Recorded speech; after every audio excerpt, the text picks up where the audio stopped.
అందుకే మీరు చెప్పలేకపోయినారు. 5 ఏళ్ల పరిపాలనలో ఏ వర్గానికి మెసేజ్ ఇచ్చారండి మీరు? దళితులు అంతమంది బలయ్యారు, ఎవరినిచ్చారా?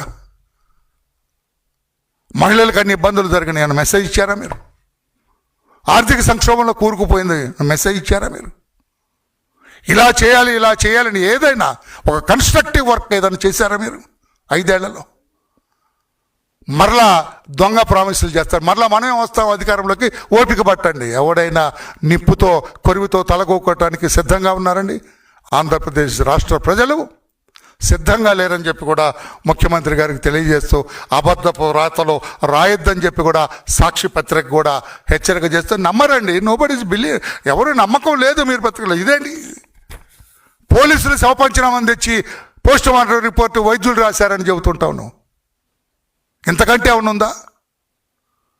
ముమ్మాటికి చెబుతున్నానండి, నేను దర్యాప్తు గురించి కాస్త కూస్తో తెలిసినవాడుగా